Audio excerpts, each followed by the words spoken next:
turn 11. Oof.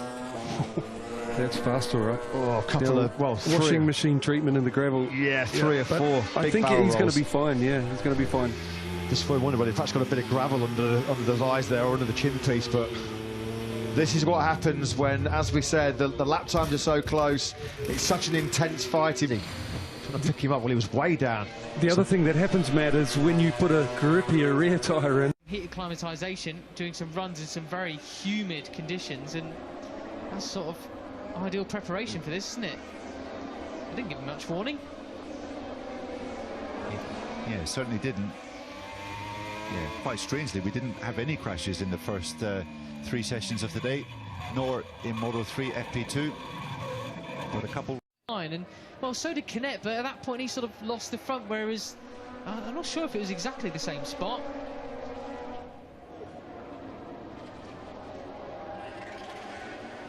Yeah, tough looking impact there for Acosta with the asphalt, but turn 2, well, that's the third rider in just over 10 minutes to have crashed on there. Eagerly to see what happens, turn 10. And, well, looking straight through the corner, and, oh, very thankful it did not grip. I'm sure Sam knows this too. Just offline there, mate. You can see the dirt kind of being thrown up, and the dust being thrown up from lows. Been a great day up until then.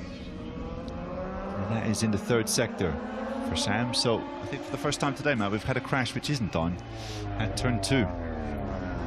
Just to see what happens in doing it and succeeding, but I have no doubt that he will have to learn some skills before you know, Moto2 knocks that off out of them a little bit, you know, and they're forced to ride a heavier bike that gives the tyres a harder time. It's easier to fall off. They have to manage things better, then move up here. And I mean, I'm not saying Darren shouldn't have done that. I'm saying you've got to grab the opportunity when MotoGP opportunity comes up. You have to. And Arenas was pretty flat chat through the turn 15 kink, going into turn 16 there. Almost looks a little bit like the back straight at Misano, doesn't it? They have, oh, wow. Oh, gosh, Zonta.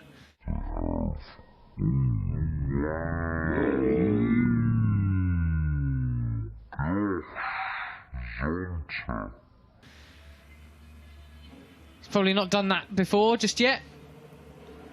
Hope. Get a look at this. Here he comes. He does right over the top as he comes through time 5, and then into a very, very flooded gravel trap. And it has to be said. And that's a crash for Pertamina. I think that is. Look at the standing water in the gravel trap is in the flooded. Gravel trap.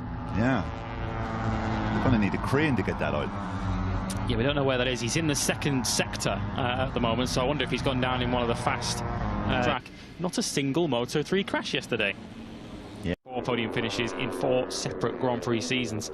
He'll be one of the riders, although he's had a decent session so far this morning, up in 11th place. He'll be one of the riders, I think, hoping for a bit of dry weather tomorrow. What about this young man, the home favourite, Mario Aggi? I think he might be hoping for a bit of rain tomorrow. He's certainly shown in the past, not just in this class, but also in the Moto3 Junior World Championship, just how good he can be in wet conditions, carrying the hopes of a nation on his shoulders.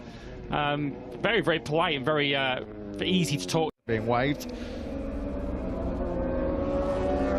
Final corner, so clutching and thought, oh no, Sean Dillon Kelly, SDK. That's an early mistake then for the American rookie. That looks like it'll take a little bit of time as well. That's coming out the final corner. Although nobody did. Although Acosta's gone again. Pedro Acosta had a couple of spills, didn't he, in Qatar. That's his second crash of the weekend so far here as well in Indonesia. It doesn't look like a too fast away here. Turn 2 again. Apparently right near the paint. If you run it really close, you don't see it, but there's a little damp patch that... Okay. Yeah. We've seen that crash happen so often in Moto2. And I reckon none of them know why. They're not expecting it. It just lets go. Just in the background there as well, we saw the marshals were still moving the Beaubier bike. Now, don't look, there you can see Sigma. Oh, dearie me. That had let go, hadn't it?